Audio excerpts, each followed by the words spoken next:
பாஜக செயற்குழு கூட்டத்தில் பங்கேற்க பெங்களூரு வந்தடைந்தார் பிரதமர் மோடி. கட்சியை பலப்படுத்துவது குறித்து அமித்ஷா உள்ளிட்டோருடன் முக்கிய ஆலோசனை.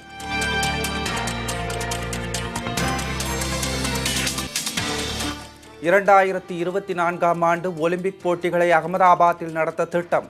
சர்வதேச ஒலிம்பிக் கழகத்திடம் அறிக்கை சமர்ப்பிக்கிறார் பிரதமர் மோடி.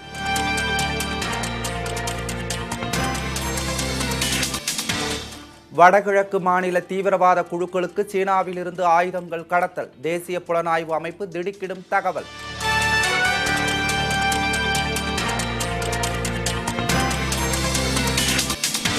தீவிரமடையும் வாழையாறு சோதனை சாவடி விவகாரம். 24 மணி நேரத்தில் பேச்சுவார்த்தைக்கு அழைக்க கேரள அரசுக்கு லாரி உரிமையாளர்கள் கெடு.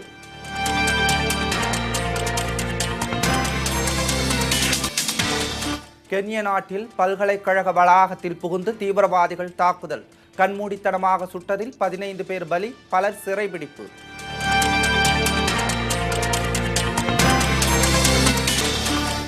மலேசிய ஓபன் பேட்மிண்டன் போட்டியில் சாய்னா நேவால் அபாரம். சீன வீராங்கனையை வீழ்த்தி காலிறுதிக்கு முன்னேற்றம்.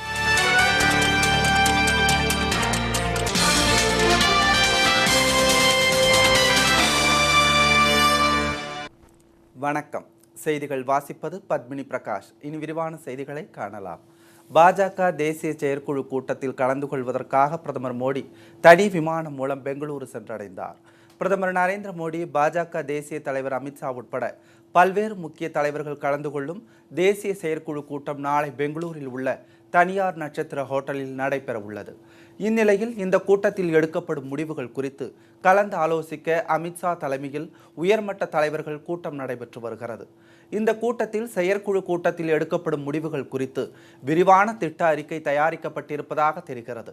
மோடி பிரதமராக பதவியேற்ற பின் முதன்முறையாக தேசிய செயற்குழு கூட்டத்தில் கலந்து கொள்ள இருப்பதால் இந்த கூட்டம் தேசிய அளவில் மிக முக்கியத்துவம் வாய்ந்ததாக கருதப்படுகிறது. நாளை நடைபெறவுள்ள தேசிய செயற்குழு கூட்டத்தில் செயல்படுத்த வேண்டிய முக்கிய அரசியல் யுக்திகள் குறித்து ஆலோசனை நடத்தப்பட உள்ளன. இதில் 2016ஆம் ஆண்டு நடைபெறும் 5 மாநிலத்தின் சட்டமன்ற தேர்தல்கள் குறித்தும், தமிழகம், அசாம் உள்ளிட்ட 7 மாநிலங்களில் பாஜக வளர்ச்சி குறித்தும் விரிவாக ஆலோசனை நடத்தப்பட உள்ளது. இதனிடையே பாஜக செயற்குழு கூட்டத்தில் கலந்து கொள்வதற்காக பிரதமர் மோடி தனி விமானம் மூலம் பெங்களூரு சென்றடைந்தார். விமான நிலையத்தில் அவரை ஆளுநர் வஜுபாய் வாலா மற்றும் முதல்வர் சித்தராமையா ஆகியோர் சிறப்பான வரவேற்பு அளித்தனர்.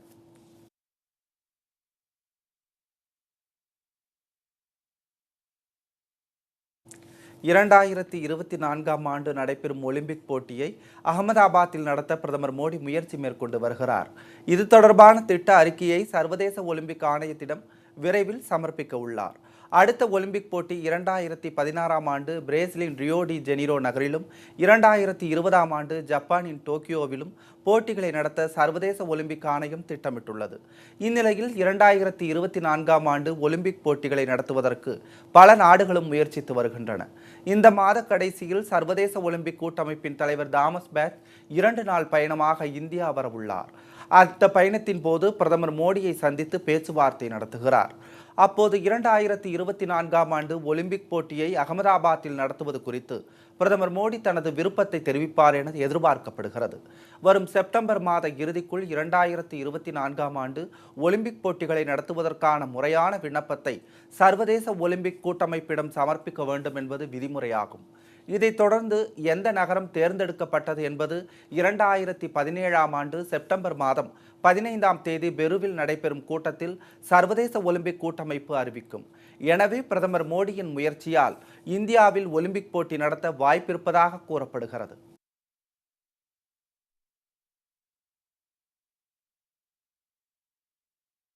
வடகிழக்கு மாநிலங்களில் செயல்பட்டு வரும் தீவிரவாத குழுக்களுக்கு சீனாவிலிருந்து ஆயுதங்கள் விநியோகம் செய்யப்படுவதாக தேசிய புலனாய்வு அமைப்பு திடுக்கிடும் தகவல்களை வெளியிட்டுள்ளது. அசாம், நாகாலாந்து, மணிப்பூர் போன்ற வடகிழக்கு மாநிலங்களில் அரசுக்கு எதிராக பல தீவிரவாத குழுக்கள் செயல்பட்டு வருகின்றன.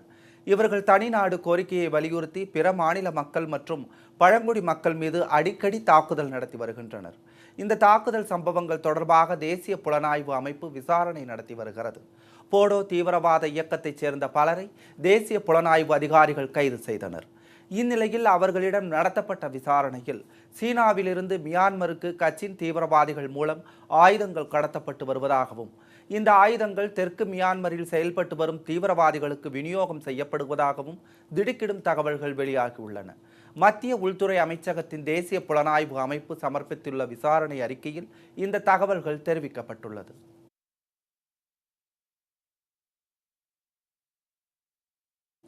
இருபத்தி 4 மணி நேரத்திற்குள் பேச்சுவார்த்தைக்கு ஏற்பாடு செய்யவில்லை எனில் வெள்ளிக்கிழமை தமிழகம் வழியாக கேரளா செல்லும் 18 சோதனை சாவடிகளும் மூடப்படும் என்று லாரி உரிமையாளர்கள் கேரள அரசுக்கு கெடு விதித்துள்ளனர். வாளையாறு சோதனை சாவடி விவகாரம் தொடர்பாக கேரளாவுக்கு லாரிகளை இயக்க உரிமையாளர்கள் மறுத்து காலவரையற்ற வேலை நிறுத்தத்தை அறிவித்திருந்தனர். போராட்டத்தை முடிவுக்கு கொண்டுவர கேரள முதலமைச்சர் உம்மன்சாண்டியுடன் பேச்சுவார்த்தைக்கு ஏற்பாடு செய்யப்பட்டிருந்தது. அதில் கலந்து கொள்வதற்காக அகில இந்திய மோட்டார் காங்கிரஸ் நிர்வாகிகள் கேரளா சென்றிருந்தனர். ஆனால் பேச்சுவார்த்தை ரத்து செய்யப்பட்டதாக அறிவிக்கப்பட்டதால் கோவை திரும்பிய அவர்கள் செய்தியாளர்களை சந்தித்தனர். 24 மணி நேரத்திற்குள் கேரள அரசு பேச்சுவார்த்தைக்கு அழைக்காவிட்டால் கேரளாவிற்கு எந்த வழியில் இருந்தும் லாரிகள் இயக்கப்பட போவதில்லை என்று அவர்கள் தெரிவித்துள்ளனர். கேரள மாநில லாரி உரிமையாளர்கள் சங்கம் நாளைக்கு ஒரு கூட்டத்தை கூட்டி கேரளத்துக்குள் எங்கேயும் லாரி ஓடுவதில்லை என்ற முடிவை அவர்கள் எடுப்பதாக இன்று அறிவித்திருக்கிறார்கள். அதே போல கேஸ் டேங்கர் இன்று 12 மணிக்கு நாமக்கல்லில் கூடி கேஸ் டேங்க் எதுவுமே நாளை முதல் செல்லாது என்ற தீர்மானத்தை எடுப்பதாக அவர்களும் உறுதியளித்திருக்கிறார்கள். எனவே நாங்கள் கேட்பதெல்லாம் என்னவென்றால் எங்களுடைய கோரிக்கையை செய்து தீருங்கள் என்று கேட்டுக்கொள்கிறோம். சாதாரண கோரிக்கை தான், அது கோரிக்கை ஒன்றும் இல்லை. எனவே உடனடியாக இந்த கோரிக்கை 7 கோரிக்கைகள் ஏற்காவிடில் காலவரையற்ற வேலை நிறுத்தம் கண்டிப்பாக 1 மாதம் ஆனாலும் தொடரும் என்பதை நாங்கள் பத்திரிகை மூலமாக தெரிவித்துக் கொள்கிறோம். இதேபோன்று செய்தியாளர்களை சந்தித்த கேரள லாரி உரிமையாளர்கள் சங்கத்தினரும் போராட்ட அறிவிப்பை வெளியிட்டுள்ளனர். வெள்ளிக்கிழமை மதியம் முதல் கேரள மாநிலத்திலும் லாரிகளை இயக்காமல் போராட்டம் நடத்தப்படும் என்றும் அவர்கள் தெரிவித்துள்ளனர். இதன் காரணமாக கேரளாவில் அத்தியாவசிய பொருட்களுக்கு தட்டுப்பாடு ஏற்படும் அபாயம் எழுந்துள்ளது. കേരളത്തിലെ ഒരു പൊളിറ്റിക്കൽ ഇഷ്യൂ പ്രധാനം വന്ന് ഫിനാൻസ് മിനിസ്റ്റർ കിട്ടിയ ഒരു FIR പൊട്ടി. അത് കോൺഗ്രസും കേരള കോൺഗ്രസ് തമ്മിലുള്ള ഒരു അടിയാണ്. ಅದಕ್ಕೆ 2 നാൾ ഇത് പോസ്റ്റ്പോൺ ചെയ്തു നമ്മൾ ചർച്ച. ഏതിരുന്നാലും എത്രയും പെട്ടെന്ന് ശീഘ്രം இந்த സ്ട്രൈക്ക് ഒരു പരിഹാരമായിട്ടില്ല എങ്കിൽ കേരളക്കുള്ളിലെ ഞങ്ങളെ വണ്ടികൾ സ്റ്റോപ്പ് பண்ணிடும். 2 നാൾക്കുள்ளே இதுக்கு பரிகாரம் இல்ல இருந்தால் கேரளம் மட்டும் இன்டர்னல் ஸ்ட்ரைக் நாங்கள் டிக்ளேர் பண்ணும். கென்யா நாட்டில் பல்கலைக்கழக வளாகம் ஒன்றில் புகுந்த தீவிரவாதிகள் அங்குள்ளவர்களை கண்மூடித்தனமாக துப்பாக்கியால் சுட்டதில் 15 பேர் உயிரிழந்தனர். வடகிழக்கு மாகாணத்தில் அமைந்துள்ள கரிசா பல்கலைக்கழக வளாகத்தில் இந்த தாக்குதலில் ஈடுபட்டனர். முகமூடி அணிந்த மர்ம மனிதர்கள் உள்ளே நுழைந்ததை அறிந்த பாதுகாப்பு படையினர் பல்கலைக்கழக வளாகத்தை சுற்றி வளைத்தனர். உடனே அந்த மர்ம மனிதர்கள் அங்கிருந்த மாணவர்களை பிணை கைதிகளாக பிடித்தனர். இதையடுத்து இரு தரப்பினருக்கும் இடையே கடுமையான துப்பாக்கி சண்டை நடந்தது. பாதுகாப்பு படையினரின் தாக்குதலால் ஆத்திரமடைந்த மர்ம மனிதர்கள் மாணவர்கள் மீது துப்பாக்கிச் சூடு நடத்தினர். துப்பாக்கிச் சூட்டில் 15 மாணவர்கள் உயிரிழந்தனர். தாக்குதலுக்கு அல்-கொய்தாவுடன் தொடர்புடைய அல்-ஷபாப் என்ற இயக்கம் பொறுப்பேற்றுள்ளது. பல்கலைக்கழக விடுதிக்குள் நுழைந்த நபர்களை வெளியேற்றும் முயற்சியின் ஒரு பகுதியாக அவர்களுடன் அந்நாட்டு அரசு அதிகாரிகள் பேச்சுவார்த்தை நடத்தினர். உள்ளே எவ்வளவு மாணவர்கள் இருக்கின்றனர் என்ற தகவல்கள் முழுமையாக தெரியவில்லை என்று கூறிய அவர்கள் பொதுமக்கள் யாரும் கரிசா பகுதிக்குள் வர வேண்டாம் என்றும் எச்சரித்துள்ளனர்.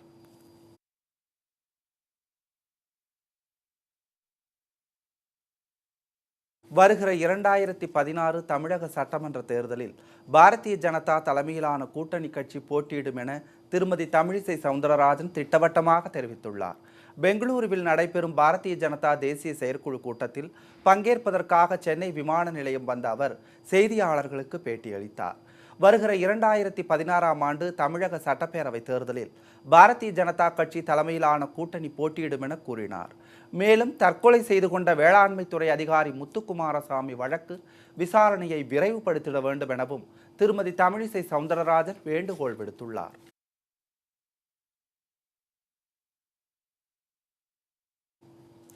காஷ்மீரில் தீவிரவாதிகளுக்கும் இராணுவத்தினருக்கும் இடையே கடும் சண்டை நடைபெற்று வருகிறது. இதில் இராணுவ வீரர்கள் 2 பேர் உயிரிழந்தனர். மேலும் ஒருவர் படுகாயமடைந்தார்.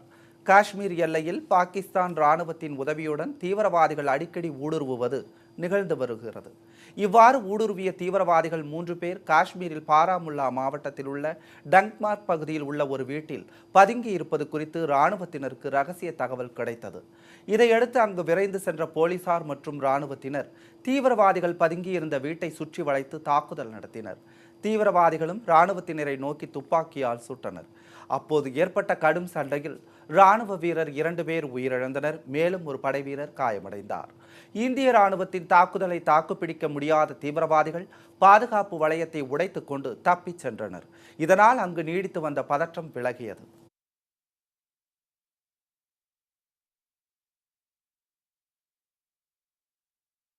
மலேசிய ஓபன் பேட்மிண்டன் தொடரில் உலகின் நம்பர் 1 வீராங்கனையான சாய்னா நேவால் காலிறுதிக்கு முன்னேறியுள்ளார்.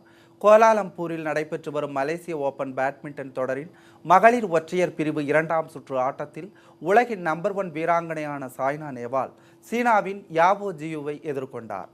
துவக்கம் முதலே அதிரடியாக ஆடிய சாய்னா 21-13, 21-9 என்ற நேர் செட்களில் வெற்றி பெற்றார். இதன் மூலம் இந்தியா ஓபன் சாம்பியன் பட்டம் வென்ற சாய்னா காலிறுதி சுற்றுக்கு தகுதி பெற்றார்.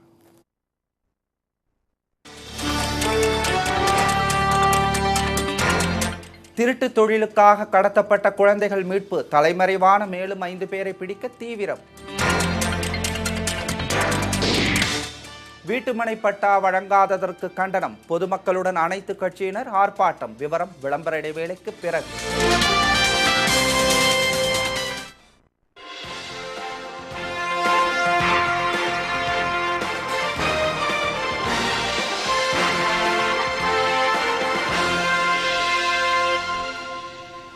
செய்திகள் தொடர்கின்றன. ஏழைகளுக்கும் நிதி வாய்ப்பு எட்டாதவர்களுக்கும் நிதி சேவை வழங்க இந்திய ரிசர்வ் வங்கி இலக்கு நிர்ணயிக்க வேண்டும் என பிரதமர் மோடி கேட்டுக்கொண்டுள்ளார். இந்திய ரிசர்வ் வங்கி சார்பில் நடைபெற்ற மாநாட்டில் கலந்து கொண்டு பிரதமர் மோடி உரையாற்றினார். இந்திய ரிசர்வ் வங்கியின் 80ஆம் ஆண்டு நிறைவையொட்டி அவர் வாழ்த்து தெரிவித்துக் கொண்டார். இந்திய ரிசர்வ் வங்கி 80 ஆண்டுகளை கடந்திருப்பது ஒரு மைல்கல் என அவர் பாராட்டு தெரிவித்தார்.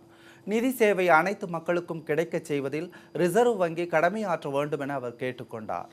மத்திய அரசு மற்றும் ரிசர்வ் வங்கியின் சிந்தனையில் பல ஒற்றுமைகள் உள்ளதாகவும் பிரதமர் மோடி அப்போது கூறினார். ஏழை விவசாயிகளுக்கான கடன் வசதியை விரிவுபடுத்த வேண்டும் எனவும் பிரதமர் மோடி கேட்டுக்கொண்டார்.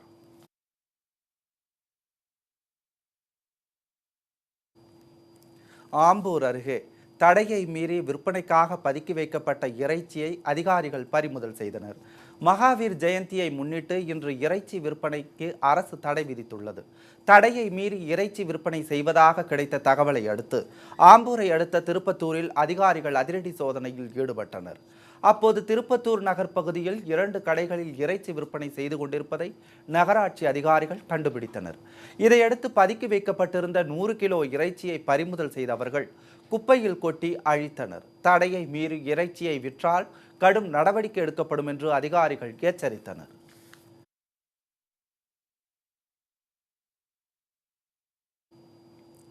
திருட்டு தொழிலுக்காக தமிழகத்திலிருந்து வெளிமாநிலங்களுக்கு கடத்தி விற்கப்பட்ட மேலும் 2 குழந்தைகள் மீட்கப்பட்டனர். தமிழகத்தில் திருட்டு தொழிலுக்காக குழந்தைகளை கடத்தி மும்பை, சூரத் உள்ளிட்ட வெளிமாநில பகுதிகளில் விற்கும் கும்பல் திருச்சி திருவெரும்பூர் அடுத்த காந்தி நகர் பகுதியை மையமாக கொண்டு செயல்படுவதை அண்மையில் போலீசார் கண்டுபிடித்தனர். அவர்களிடம் கும்பகோணம், திருப்பூர் உள்ளிட்ட பல பகுதிகளில் இருந்து கடத்தப்பட்ட 6 சிறுவர்கள் மீட்கப்பட்டு பெற்றோர்களிடம் ஒப்படைக்கப்பட்டனர். இந்த வழக்கில் அர்ஜுனன் உள்ளிட்ட 6 பேர் கைது செய்யப்பட்டுள்ள நிலையில் மேலும் பலரை போலீசார் தேடி வருகின்றனர்.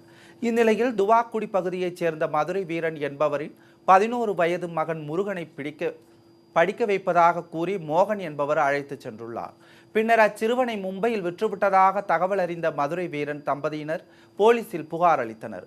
விசாரணை நடத்திய போலீசார் குஜராத்தில் இருந்த சிறுவன் முருகனையும் அவருடன் இருந்த மற்றொரு சிறுவனையும் மீட்டனர். இது தொடர்பாக மோகனும் உடந்தையாக இருந்த 7 பேர் கைது செய்யப்பட்டனர். குழந்தைகள் கடத்தல் வழக்கில் மட்டும் இதுவரை 14 பேர் கைது செய்யப்பட்டுள்ளதாக கூறியுள்ள போலீசார் மேலும் 5 பேரை தேடி வருகின்றனர்.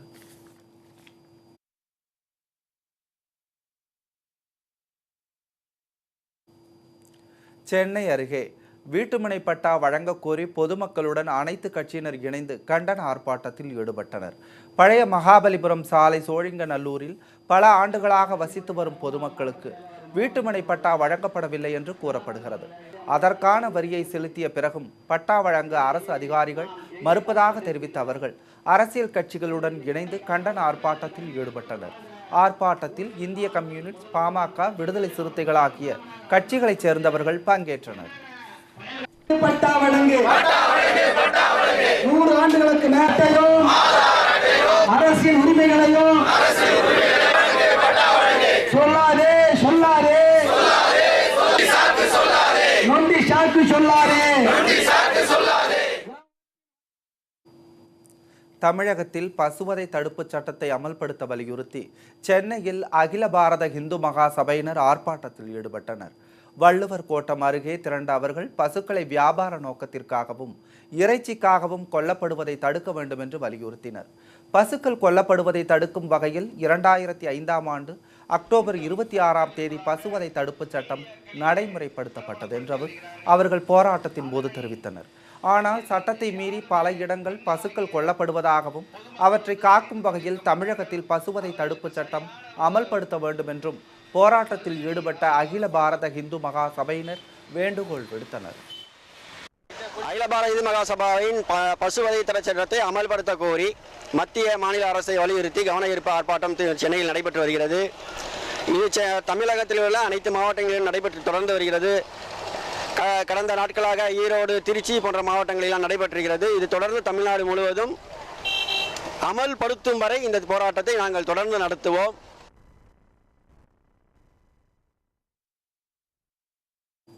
ஆதார் அட்டை வழங்க கோரி திருச்சி அருகே பொதுமக்கள் திடீரென சாலை மறியல் போராட்டத்தில் ஈடுபட்டனர்.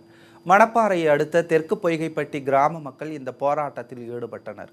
கல்பாளையத்தான்பட்டி அருகே மணப்பாறை மதுரை செல்லும் சாலையில் அவர்கள் போராட்டம் நடத்தினர். ஆதார் அட்டை வழங்குமாறு பலமுறை கோரியும் அது தொடர்பான எவ்வித நடவடிக்கைகளையும் அதிகாரிகள் எடுக்கவில்லை என்று அவர்கள் குற்றம் சாட்டினர். போராட்டம் குறித்து தகவல் அறிந்த அதிகாரிகள் அவர்களை சமாதானப்படுத்தினர். ஆதார் அடையாள அட்டை வழங்குவதற்கான உடனடி நடவடிக்கைகள் எடுக்கப்படும் என்று அவர்கள் அளித்த உறுதிமொழியை ஏற்று போராட்டத்தை கிராம மக்கள் கைவிட்டனர். போராட்டம் காரணமாக அப்பகுதியில் சிறிது நேரம் போக்குவரத்து பாதிக்கப்பட்டது.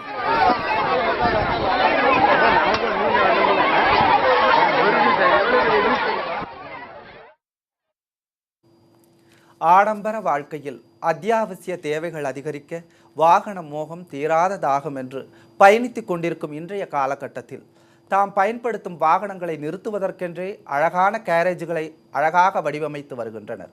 அந்த கண்ணை கவரும் கார் கேரேஜுகளை பற்றிய ஒரு சிறப்பு கண்ணோட்டத்தை நாம் காணலாம்.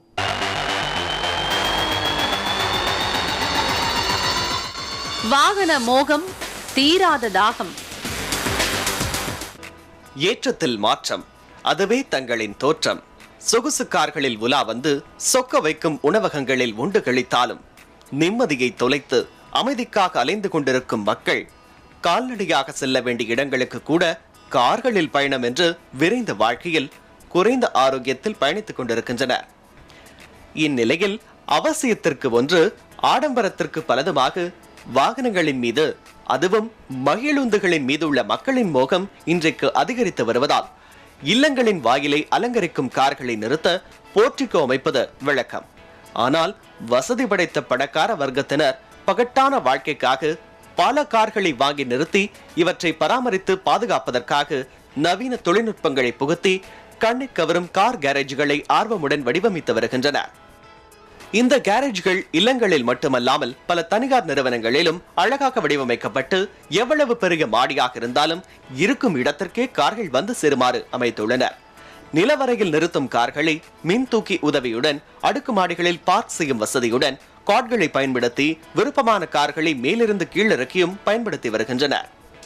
அதுவும் உரியவரின் கண் எதிரிலேயே கார்களை பார்க் செய்யும் இந்த கேரேஜ் வசதி வந்துவிட்டதால் லட்சிய வாழ்வில் லட்சத்தையும் கோடியும் கொட்டி வாங்கப்பட்ட மகிழுந்துகள் நம் கண் எதிரிலேயே நிற்பது மகிழ்ச்சி அளிப்பதாகவும் இதுவே வாகன பாதுகாப்பிற்கு சிறந்தது என்கின்றனர் உரிமையாளர்கள் உற்சாகத்துடன்.